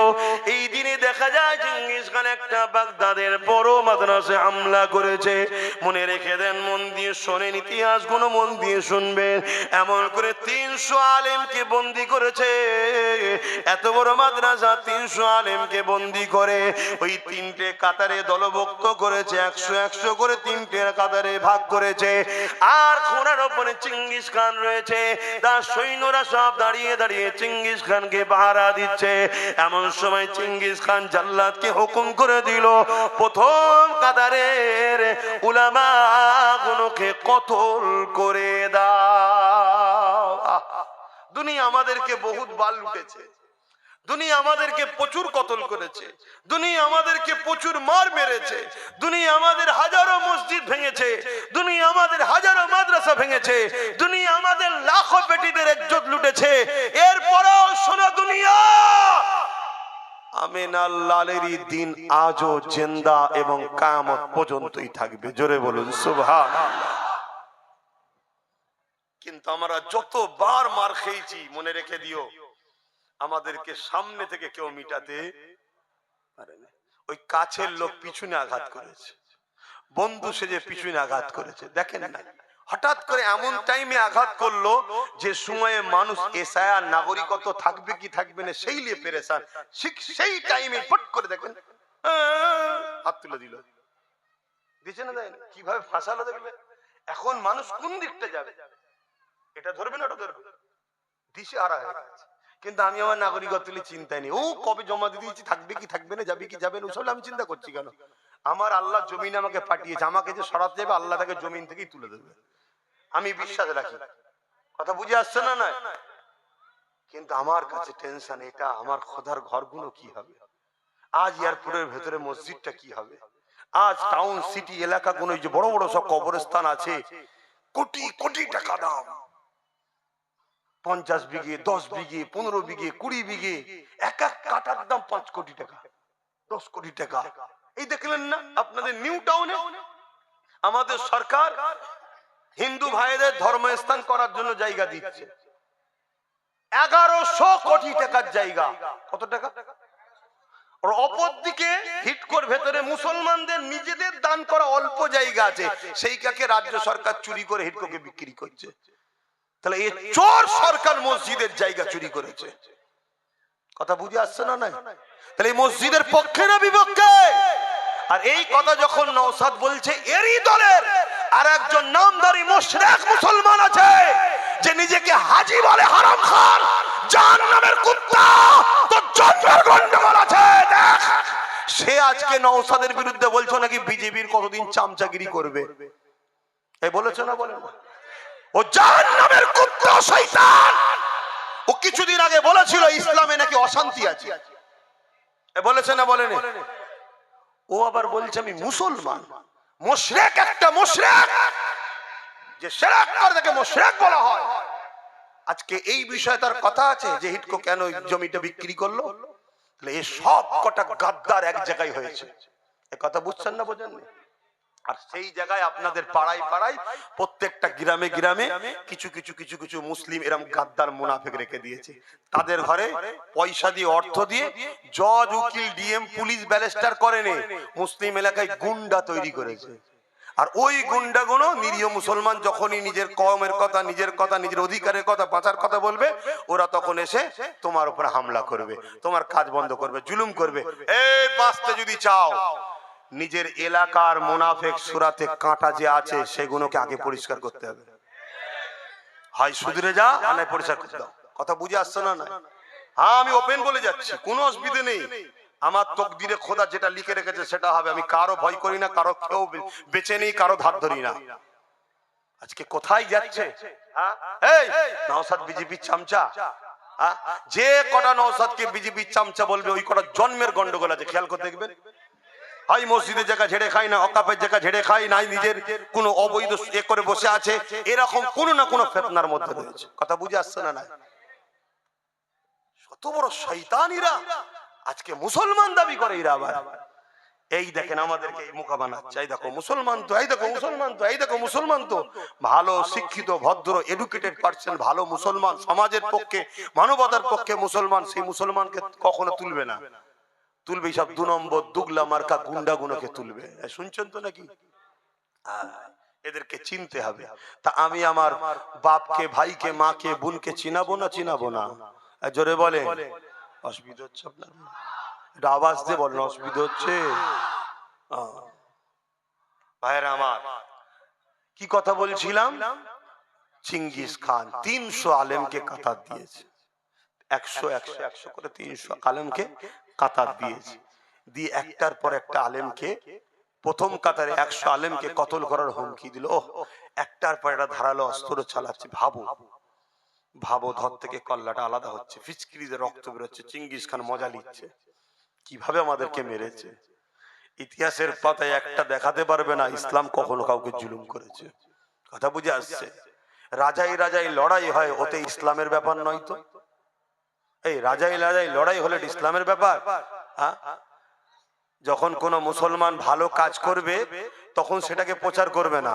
কোন দলের গুন্ডা মার্কা মুসলমান যদি কোনো ভুল কাজ করে তখন সেটাকে হাইলাইট করবে, এই দেখো মুসলমান এই করেছে। কেন মুসলমান কি হলো? তো মুসলমান নয়, তো অমুক দলের লোক, অমুক দলের কথাই কাজ করেছে, ওটা তখন বলবে না। সেই ঘুরিয়ে আমাদেরকে ক্ষতি করো, ইসলামকে অপমান করো। তো ভাইয়েরা আমার, যুবক জাগো, যুবক ওঠো, ভাবো, বোঝো, বিরাট বড় ভয়ানক মেঘলা উঠেছে। শুধরে যাও যুবক, তোমার মাঝখানে আড্ডা দিবার জন্য তুমি আসুনি। তুমি গান নিয়ে, মেলা নিয়ে, ফাংশন নিয়ে হই হই করার জন্য তুমি আসুনি যুবক। ওইদিকে করতে গিয়ে তোমার কি হারাচ্ছে তুমি বুঝতে পারছো নি? কতদিন আগে বোম্বাই কি বলে বিহারে ভোট হয়ে গেল, যারাই 10,000 টাকা দিয়ে নেচেছে ভোট দিয়েছে তারাই এখন কাঁদছে, বলছে আরে 10,000 रुपया दिए थे हम जाके ভোট ডাল দিয়ে আজ हमारी घर तोड़ रहे জি। তারপরে তাদেরই ঘর ভেঙে দিচ্ছে। দেখেছেন তো নাকি?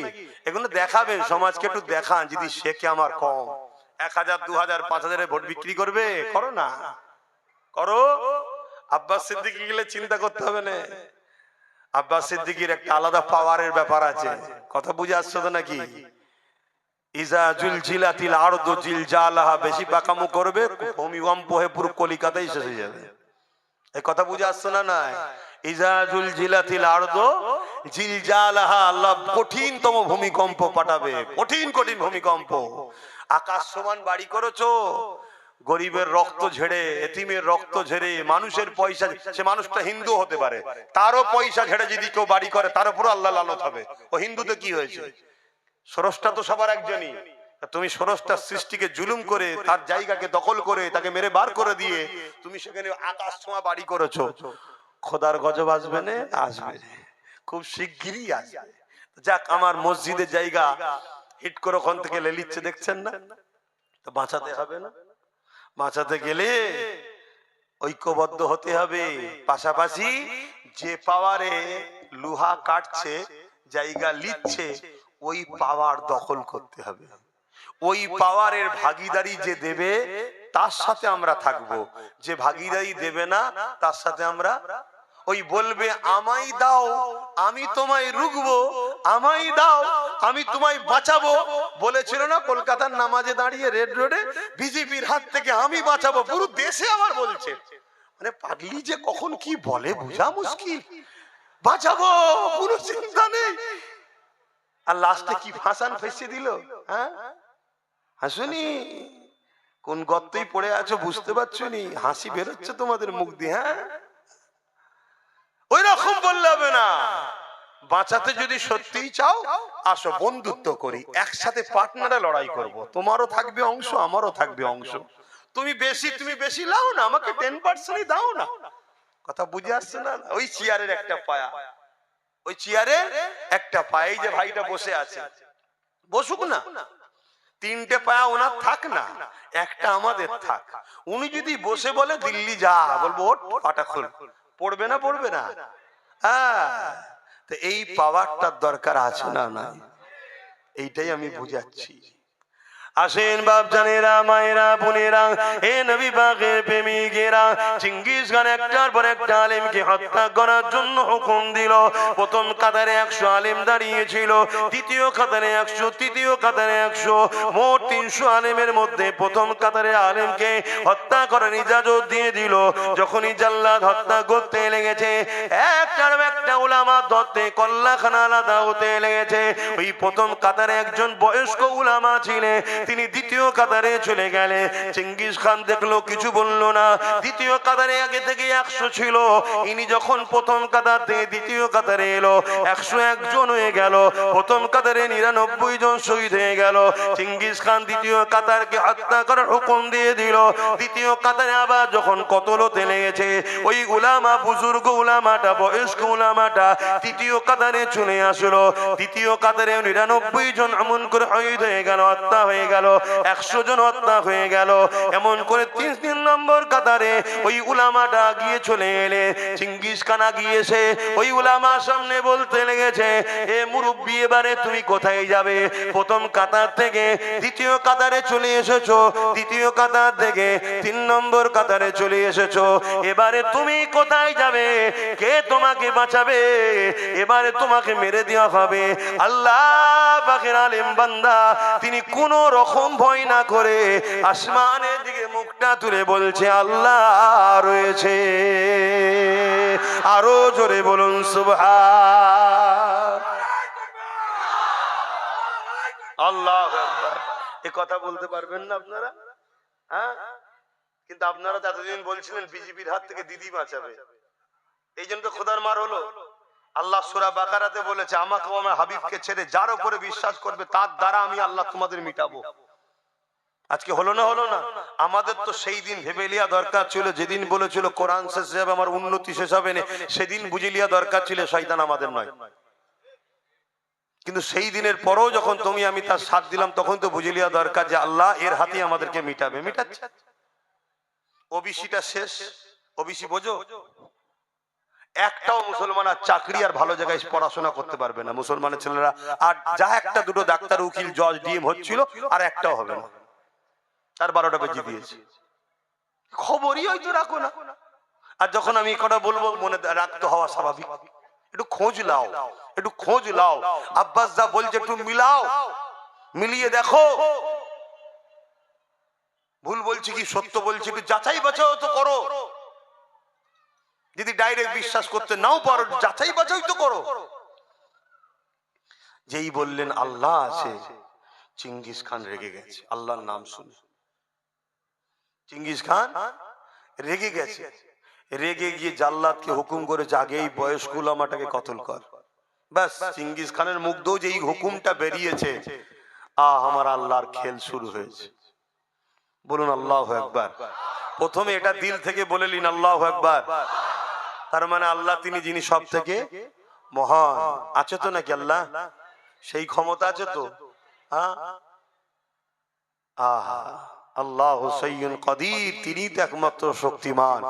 আল্লাহুস সামাদ, তিনি কারো মুখাপেক্ষী নয়, কোন দুর্বল তেনাকে স্পর্শ করতে পারে না। সুবহানাল্লাহ, আল্লাহ সেই পবিত্র সত্তা যে সমস্ত বুরাই, দুর্বল, কমজোর থেকে যিনি পাক পবিত্র। জোরে বলুন সুবহানাল্লাহ। বাস, যেই কথা বলেছে চেঙ্গিস খান, আমার আল্লাহ পাকের খেল শুরু করে দিয়েছে। ইশারা হয়ে গেছে, আল্লাহর ইশারাতে গাছের পাতাও লড়ে, তাই তো নাকি? ঘোড়া লাফানো শুরু করেছে। এমন লাফান লাফাচ্ছে, ঘোড়াকে আর থামাতে পারছে না চেঙ্গিস খান, লাগাম ধরে কোনো ভাবে পারছে না। ওই দৃশ্য দেখতে সব ব্যস্ত। চেঙ্গিস খান কতল না করে দাঁড়িয়ে গেছে। এবারে ঘোড়া ছুট দিয়েছে, ঘোড়া পিছনে। এবার তার যত সৈন্য সামন্ত ছিল, সর্দার রাজাকে, চেঙ্গিস খানকে বাঁচাবে বলে তারাও ছুটছে, জাল্লাদ অস্ত্র ফেলে দিয়ে ছুটছে। লাস্টে ঘোড়া ছুটছে, লাফাচ্ছে, ইদিক উদিক করছে। একটা সময় ডিসব্যালেন্স হয়ে চেঙ্গিস খান ঘোড়ার পিঠ থেকে পড়েছে, কিন্তু একটা পা ঘোড়ার পা রাখার পাদানিতে জড়িয়েছে, আর একটা পা ঘুরে পড়েছে। এই অবস্থায় চেঙ্গিস খানের কখনো পাহাড়ে পাথরে আঘাত দেয়, গাছে আঘাত দেয়, চেঙ্গিস খানকে ঘোড়া এইভাবে দোদগে ছিন্ন বিচ্ছিন্ন করে। চেঙ্গিস খান যখন মরে জাহান্নামে ঢুকে গেছে, তারপরে ঘোড়া দাঁড়িয়েছে। বলুন আল্লাহু আকবার, বলুন আল্লাহু আকবার, বলুন আল্লাহু আকবার। জন্মিছি একদিন, মরবো একদিন, যেদিন আমার কপালে আছে সেদিন হব। ঘরে বিছানায় শুয়ে শুয়ে মরার থেকে আল্লাহর হয়ে মরিছি, এটা যদি প্রচার হয়, এটা যদি আল্লাহ কবুল করে, এর চেয়ে বড় সৌভাগ্যবান আর কি আছে? কিসের এত টেনশন, কিসের এত চিন্তা? গুলি দেখছো, বোম দেখছো, বন্দুক দেখছো, ও সব কিচ্ছু দেখে লাভ নেই।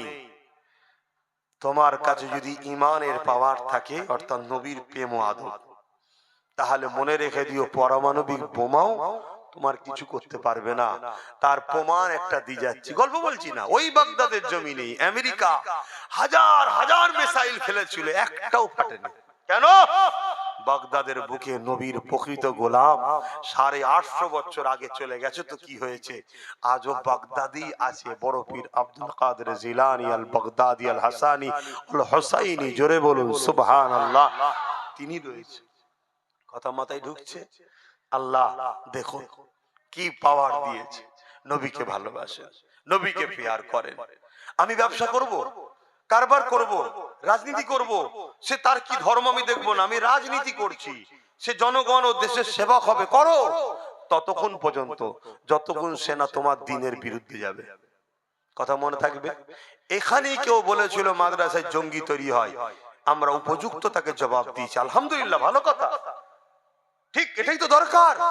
তবেই তো জালিমরা বুঝবে যে মুসলমানদেরকে ঘর দিউনি, চাকরি দিউনি, জমি দিউনি, টাকা দিউনি, বাড়ি দিউনি, সব দিউনি, ভয় দেখিয়েছো বিজেপি, তাও সব ঠিক আছে, কিন্তু যখন ইসলামের ব্যাপার হবে তখন মুসলমান ফেরাউন, নমরুদ, আবুজিল, উদবা, সাইবা কাউকে ভয় করেনি।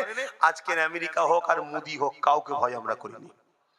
এটা প্রমাণ দেওয়া দরকার আছে না? না, এটাই দরকার।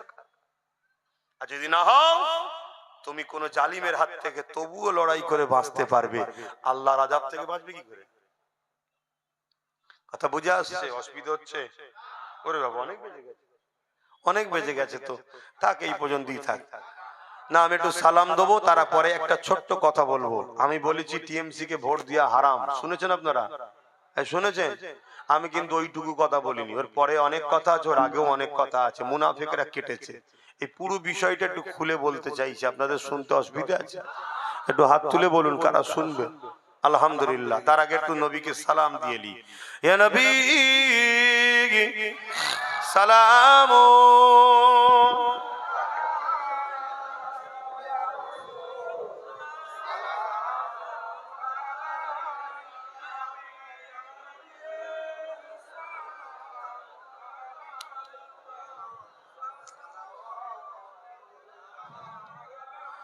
طلع البدر علينا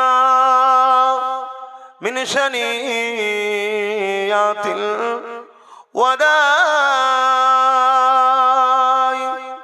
وجب الشكر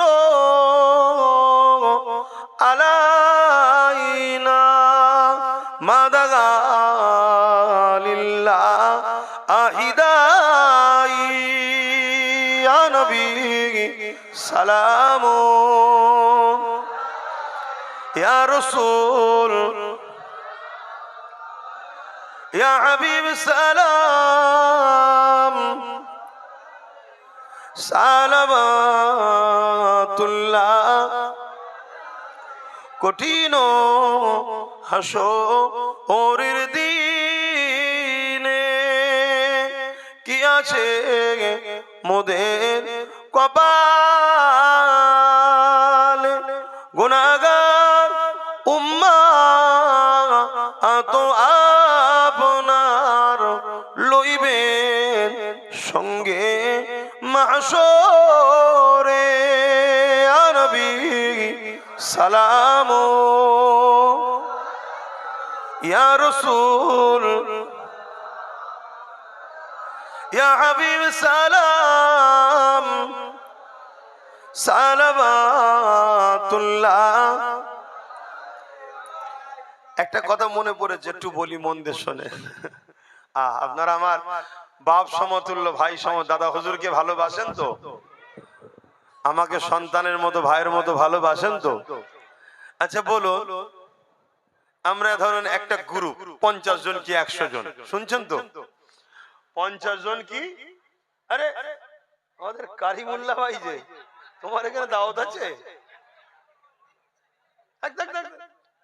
বসো, আসো এদিকে, আসো এদিকে চলে আসো। শুনছেন তো নাকি?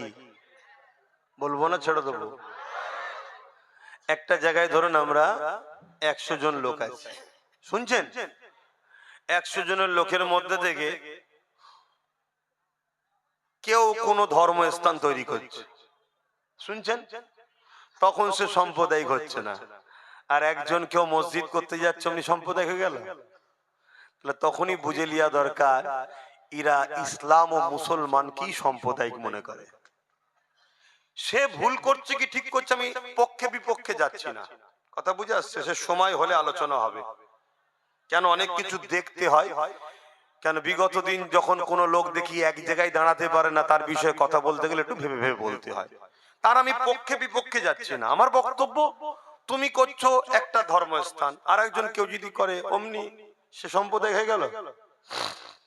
এটা দেখে শিক্ষা নিতে হয়। আমার কম, এটা দেখে শিক্ষা নিতে হয়। আজ কাউকে কোনো বাহানায় লাথি মারা হচ্ছে, কালকে তোমাকেও কোনো বাহানায় লাথি মারা হবে। যার জন্য চুরি করলে, যার জন্য লড়াই করলে, যার জন্য কেস খেলে, যার জন্য মার্ডার করলে, যার জন্য জাহান্নামের দরজায় পৌঁছেও গেছে, শুধু ঢুকতে বাকি। বুঝাবার জন্য বলছি, মানে এত খারাপ দিকে চলে গেছে। সেই তোমাকে একটা বাহানাতে বলছে বেরো। কেন? ও যদি বেরো বল, তাহলে তো তোমারও কাজ যেটা নয় তুমিও সেটা করছো, তোমারও তো বলা দরকার বেরো। কিন্তু না, আমি মালিক, আমি যা কিছু করবো। কথা বুঝে আসছে না? নাই, এইটা একটা বোঝা দরকার। তো যাক, আমি পক্ষে বিপক্ষে যাচ্ছি না, পক্ষে বিপক্ষে যাচ্ছি না, আমি এই বিচারিতাটাই যাচ্ছি যে মসজিদ, মাদ্রাসা, কবরস্থান, ঈদগাহকে এত ঘৃণা কেন, আমি এই বিচারিতারাই যাচ্ছি। কথা বুঝে আসছে? অথচ সংবিধান বিরোধী কাজ হচ্ছে দেশের জনগণের টাকায় ধর্মস্থান করা, আর কেউ কারো বাপের টাকাই করছে। আমি আবার বলছি, সে ঠিক করছে কি ভুল করছে তর্কে আমি যাচ্ছি না। ও সময় এলে আমি বলবো, কেন আগে দেখি না রে বাবা, দেখি না, আগে হোক না, দেখি, তারপরে তার কথা কি হয়েছে না হয়েছে পরে সব ভাবা যাবে খুনি। তো যাক, আমি একটা কথা বলতে চাইছি। অ্যাকচুয়ালি ব্যাপারটা আমি কি বলেছি জানেন? রাসূল বলছেন অন্যায় দেখলে হাত দিয়ে রোকো, অন্যায় দেখলে। এই কমিটি, এই ক্যামেরাম্যান, যদি কাটো আগেরটা আলাদা কাটবে, এটা আবার আলাদা কাটবে, একসাথে করতে হবে না, তাহলে মানে উল্টো হয়ে যাবে। না সব আমার সব রয়েছে, সব যন্ত্র সব কেটে কুটে সব ছড়িয়ে দিচ্ছে। কথা বুঝে আসছে? এতে কেউ আমার ভালো করছে, কেউ আবার, আর বলছি না, অনেক কিছু করে ফেলছে। তো যাক, এমন কিছু করো না সমাজ যাতে ভুল মেসেজ না পায়। আমি সেই কাজের কাজই নয়, তুমি আমাকে আসামি করে দিলে, তুমিও পাপী হবে। তা ইসলাম বলছে অন্যায় দেখলে হাত দিয়ে রোকো। আমার রাসূল বলছেন, মুসলিম শরীফের হাদিস, মানবেন না নবীর কথা? নবীর কথা যে মানে না সে ঈমানদার না কাফের? আজরে বলেন, পুরো তো টাটকা কাফের, কোনো টেনশন নেই।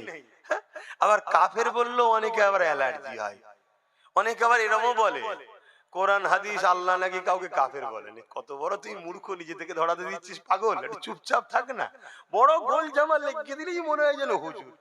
চুপচাপ খেয়ে বীর পালা, বেশি কথা বলতে যাসনি, এক্ষুনি ধরে ফেলবে সাধারণ লোক যে মূর্খ রে, কোন হাতে খেতে হয় সেটাও জানে না, দরজা বন্ধ করে খা, নাই ধরা পড়ে যাবে। তো কথা যাই হোক, তা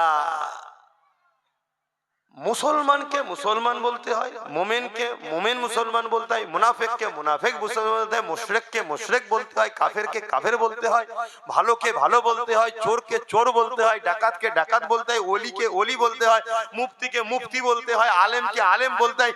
আমাকে কেউ যদি বলে হাফেজ আব্বাস সিদ্দিকী, আমি হাফেজ, তাহলে চিটিংবাজি হবে না? তা হাফেজকে হাফেজ বলতে হবে, ঠিক তো নাকি? যার যেটা থাকে সেটা বলতে হবে তো, না কি বলবো? কাফে যদি কাফের না বলে কি বলা হবে? দাদু বলবেন নাকি? না না না বলবেন, কি বলবেন? কাফেরই তো বলতে হবে। আমি তো সবাইকে বলছি না, যে কুফরি করে সে কাফের, যে কুফরি করে, যে রাসূলের কথাকে অস্বীকার করে, অবিশ্বাস করে, অমান্য করে, খিল্লি করে, তুচ্ছ তাচ্ছিল্য করে, সে তো কাফের। দাদা হুজুর ওসিয়তনামা আছে, দাড়ি টুপি জুব্বা পাগড়ি, কেউ যদি তুচ্ছ তাচ্ছিল্য করে সে কাফের।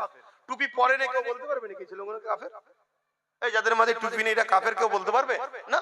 কিন্তু একজন যদি টুপি কেলে তুচ্ছ তাচ্ছিল্য করে, ওই দেখলেন না এই সামনে রোজার মাস আসবে, কত দেখবেন সারা দিন পেট মুঠা করে খেয়েছে হারামখোর, আর মাথায় টুপি দিয়ে গিয়ে বসে, এ কি টুপিকে নিয়ে খিল্লি করা হচ্ছে নয় না? দাড়ি টুপি জুব্বা পাগড়িকে তুচ্ছ তাচ্ছিল্য করলেই কাফের হয়ে যাবে। দাদা হুজুর হোসেন নামা দেখে নেবেন, ওইদিকে আমি যাচ্ছি না। আমি যেটা বলবো, কেন আমার ভাই এসেছে, সে একটা সম্মানীয় ব্যক্তি, আল্লাহ তার ইজ্জত দিয়েছে, সেও মানুষের কাছে দিনের কথা বলে, মাঝে মাঝে একটুখানি কড়া বলে ফেলার জন্য অনেকে আবার পিছনেও লেগে যায়। কথা বুঝে আসছে? এটা হয়। তবে আমি ভাইকে সবার সামনে বলবো, হক কথা বলতে হবে। তবে আবার ইসলামী বলেছে মুক্তাদায়ে হাল বুঝতে হয় এবং হিকমার সাথে বলো। কথা বুঝে আসছে? হিকমার সাথে বলো। অতএব এটা একটু খেয়াল রাখা দরকার। যাক, আমি ওদিকে যাচ্ছি না, আমি যেটা বলছি সেটা, তোরা গজলের পিছনে পড়ে আছিস, আমি যেটা বলছি সেটা শোন।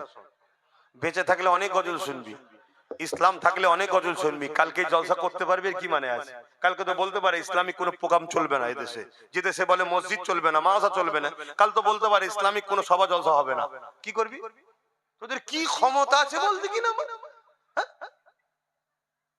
অতএব কথাগুলো শোনো, কাজ থাকতে থাকতে আগে কোমর বাঁধো, ভিতটা ঠিক করো, তারপরে 10 তলা করবে, 20 তলা করবে, 10টা গজল শুনবে, সব দিন আসবে। কি নলেজ সিটিতে এখন বিল্ডিং করছি ভালো, তাহলে ভিত দিচ্ছে, এখন নাই মালপানি কম, কাল এত টাকা এসে যাবে, হয়তো 20 তলা করতে হবে, পয়সা নেই, এই এসে গেছে, কিন্তু তলা যদি এখন কাঁচা হয়ে যায়, আমার তলাতেই সব ঢুকে যাচ্ছে, ওখানেই হু করে 3 তলার খরচ তলাতে 1 তলাতেই ঢুকে যাচ্ছে। না, আমি হালকা করে করলে হু করে বেড়ে যাবে। তো এইগুলো ভবিষ্যতের কথা ভাবতে হবে, আগে তৈরি করো। তো যাই হোক, আমি যে কথা বলছিলাম, এই সুযোগে নলেজ সিটিরও প্রচারটা করে নিলাম। কি অনেকে বলবে, দেখেছি এই সুযোগে নলেজের প্রচারটা করে নিলাম। তো যাই হোক, প্রচার খারাপ তো কিছু প্রচার করিনি, ভালো জিনিসই প্রচার করেছি। তো যাই হোক, আপনার আমার বাপ ভাই হন তো, তাই একটু হাসি খুশি করছি। কি কথা বলছিল? হ্যাঁ, আল্লাহ নবী মুসলিম শরীফের হাদিসে বলছে, অন্যায় দেখলে হাত দিয়ে রোখো, যদি হাতে রুখতে না পারো মুখ দিয়ে প্রতিবাদ করো, যদি মুখ দিয়ে প্রতিবাদ করতে না পারো অন্তর থেকে ঘৃণা করো। সবার দ্বারা হাত দিয়ে রুখা তো সম্ভব নয়, সবার দ্বারা মুখ দিয়ে প্রতিবাদ সম্ভব নয়, অনেকের অন্তর থেকেও ঘৃণা করা দরকার। কিন্তু রাসূল অন্তর থেকে ঘৃণা করার পরে বলছে, ঘৃণা যারা অন্তর থেকে করবে এদেরও ঈমান আছে কিন্তু দুর্বল। এ ক্যাটাগরির ঈমান হাত দিয়ে প্রতিরোধ করা, অন্যায় দেখেছে হাত দিয়ে রুখে দিয়েছে। আর দ্বিতীয় স্তরের ঈমান মুখ দিয়ে প্রতিবাদ করা, যদি মুখ দিয়ে প্রতিবাদ করতে না পারে, কমসে কম এইটুকু গুণ যেন থাকে, অন্তর থেকে ঘৃণা করে দূরে সরে যাবে। আর তা না করে যদি কেউ অন্যায়কে সাপোর্ট করে, তার মধ্যে ঈমান থাকবে না। কথা বুঝে আসছে? আবার রাসূল মিশকাত শরীফের হাদিসের মধ্যে কি বলছে, যে জালিম জানার পরে তুমি যদি তাকে শক্তিশালী করার জন্য সহযোগিতা করো, সাপোর্ট করো, তাহলে তোমার মধ্যে ঈমান, তুমি ইসলাম থেকে বেরিয়ে যাবে, রাসূল এই কথা বলেছে, ইসলাম থেকে বেরিয়ে যাবে। যে ইসলাম থেকে বেরিয়ে যেতে ঈমান থাকে, এই কথাটাকে দুটো হাদিসকে সামনে রেখে আমি আমার ভালোবাসার বাপ মাদের ঘরে বুঝাবার অধিকার আছে না নাই? আমি বুঝাতে গিয়ে কোনো এক জায়গায় বলেছিলাম যে কি কেন্দ্র সরকার ক্ষমতার জোরে ওয়াকফ কালা কানুন করে মসজিদ মাদ্রাসা দখল করছে, এটা আজকের কথা না, অনেক দিনের কথা। তো সেই জায়গায় আমাদের উচিত, কেন্দ্র সরকার এই আইনটা ঠিক করছে না অন্যায় করছে? জোরে বলুন। রাসূলুল্লাহর হাদিস হাত দিয়ে রুখতে হবে, যদি হাতে ক্ষমতা না থাকে প্রতিবাদ করতে হবে, যদি প্রতিবাদ করতে না পারি কেন্দ্র সরকারকে ঘৃণা করে দূরে সরে যেতে হবে। তা না করে কোন মুসলমান যদি দাবিদার কেন্দ্র সরকারকে ভোট দেয়, তার কি ঈমান থাকে? তার মানে আমি মসজিদ মাদ্রাসার বিরুদ্ধে, তুমি আমাকে ভোট দিয়ে শক্তিশালী করছো, তাহলে মসজিদ মাদ্রাসা ভাঙি, তা তুমি কি মসজিদ মাদ্রাসার দুশমন নয়? ভোট দিয়ে আমরা তো সাপোর্ট করা, সহযোগিতা করা। রাসূল বললেন যে জালিম হবে তাকে যদি তুমি সাপোর্ট করো, জানার পরে তুমি ইসলাম থেকে বেরিয়ে যাবে। কেন্দ্র সরকার জালিম হ্যাঁ কিনা? কথা বলে, সব থেকে বড় জালিম তো আমার মসজিদ মাদ্রাসার উপর আঘাত করছে। তো এই কথাই আমি কেন্দ্র সরকারকে ভোট দিলে ঈমান থাকবেন, এটা প্রথম বলেছি। বলার পর আমি বলেছি আজকে কেন্দ্র সরকারের বিরুদ্ধে আন্দোলন হবে, আর বাংলা সরকার যদি বলে দিল্লি চলে যাও, এ থেকে কি আমাদের বুঝতে বাকি যে কেন্দ্র সরকারের সাথে সেটিং আছে? এ মসজিদ মাদ্রাসার পক্ষেরা বিরুদ্ধে, তাহলে যদি পক্ষে হতো তাহলে বলতো আন্দোলন করো, আমি আছি, তাই তো নাকি? কিন্তু এ বলছে দিল্লি চলে যাও, তাহলে পক্ষে না বিরুদ্ধে? তখন তো আর বলেনি আমি আইন মেনে নিলাম, তাহলে তো আরো বড় ফতোয়া হতো। তখন বলেছিল দিল্লি চলে যাও। তারপর আমি বললাম যদি কেউ বলে কোরআন শেষ হয়ে যাবে, উন্নতি শেষ হবে না, সে কোরআনের পক্ষে না বিরুদ্ধে? আপনারা বলুন এই কথাটা ঠিক বলেছে না ভুল বলেছে? কোরআন কি শেষ হয়ে যাবে? এজন্য বলে এ ঝাঁটা খাকি মরে জাহান্নামে ঢুকে যাবে, তো কোরআন শেষ হবে না। এ কথা ভুল বলছি নাকি? এ কথা বলার ভুল বলছি? তাহলে এই যে কোরআনের বিরুদ্ধে যে কথা বললো, এটা ঠিক বললো না অন্যায় করলো? এই অন্যায়ের বিরুদ্ধে রাসূল কি বললেন? হাত দিয়ে রোকো। যদি হাত দিয়ে রুখতে না পারো, মুখ দিয়ে প্রতিবাদ করো। যদি মুখ দিয়ে প্রতিবাদ করতে না পারো, অন্তর থেকে ঘৃণা করো। তা না করে কোন মুসলমান যদি ভোট দেয় তার ঈমান থাকবে? তারপরে এ প্রসাদ খাওয়াচ্ছে, প্রসাদ খেলে ঈমান থাকে?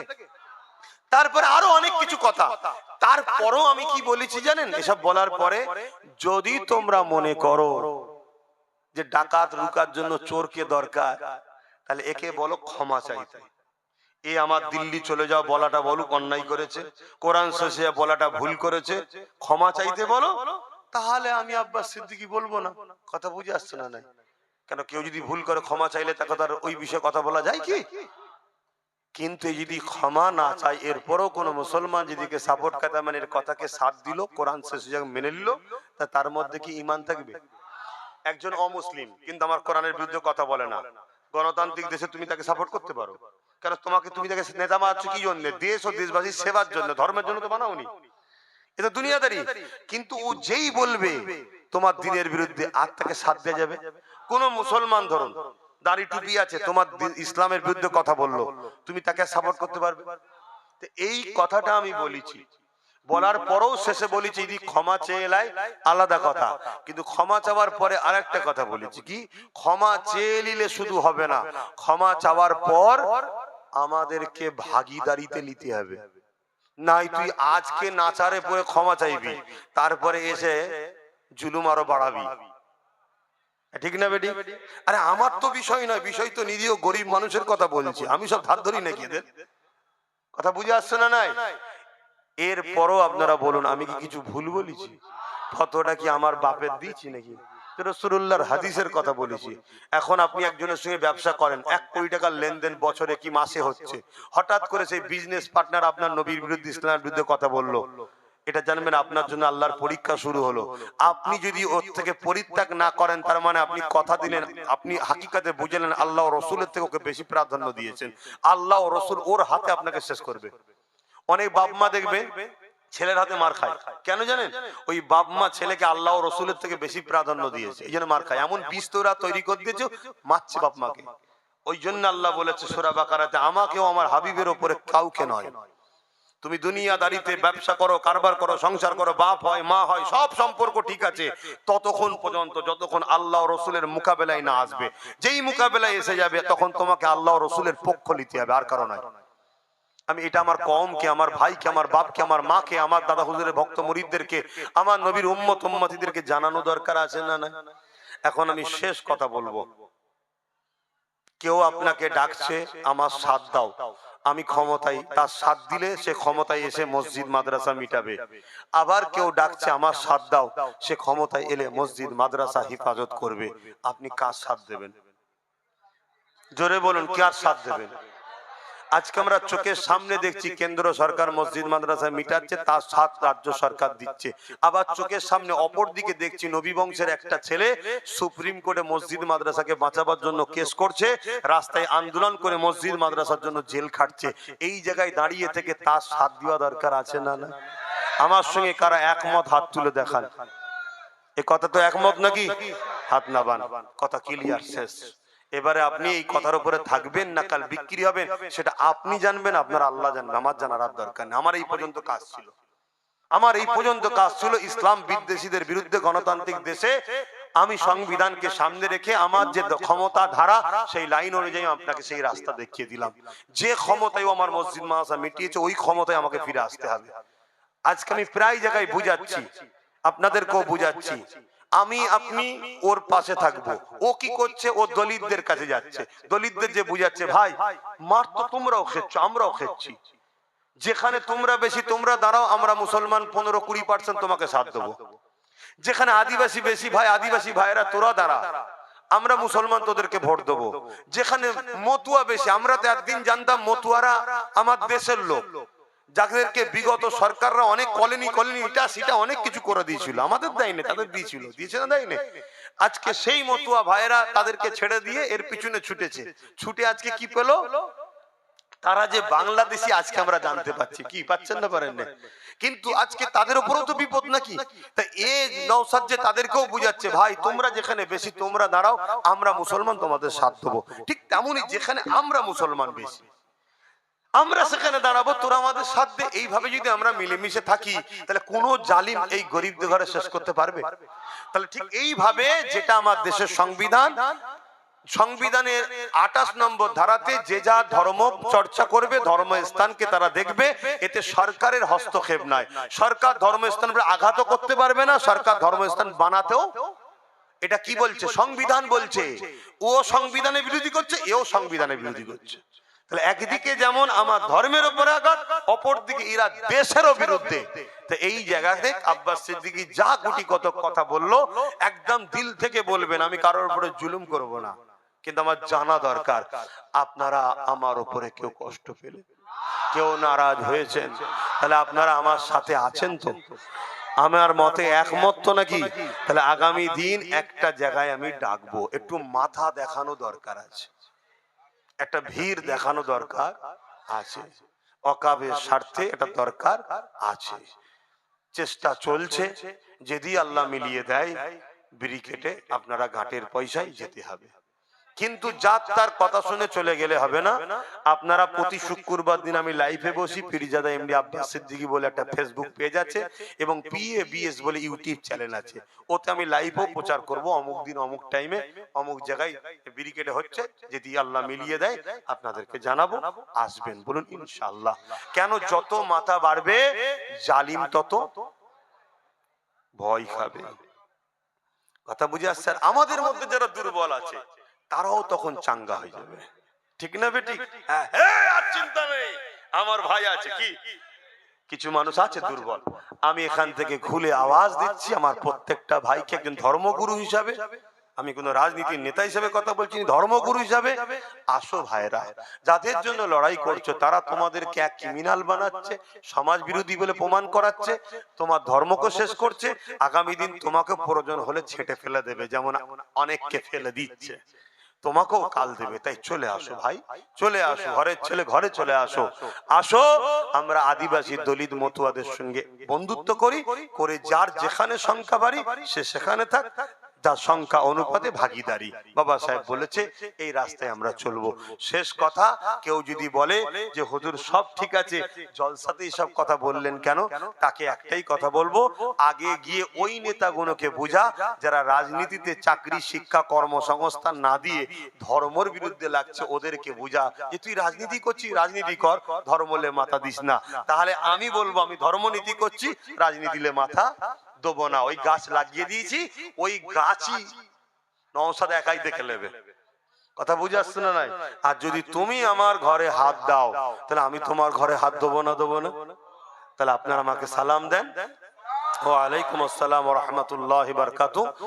একটা ভাই এসেছে, মনে কষ্ট না পায়, কেউ মুসাফা করবেন না, হাত বাড়াবেন না, আমাকে যাবার রাস্তা দেবেন। দোয়া আমি আর চাইছি না, ভাই দোয়া চাইবে। কেন? মনে না হয় যে ভাইজান দোয়াও করে দিল রে। কথা বুঝে আসছে? আখেরি দোয়া হবে না, এটা দরকার। আজকে আমি যদি কারিমুল্লাহ হতাম আর ও যদি আব্বাস সিদ্দিকী হতো তাহলে আমারও তো কষ্ট হতো। এগুলো পরের দুঃখটাকে বুঝতে হয়। আসসালামু আলাইকুম। আর স্লোগান আমার বিষয়ে উল্টো পাল্টা দেবেন। আসসালামু আলাইকুম, দরুদ শরীফ, আল্লাহুম্মা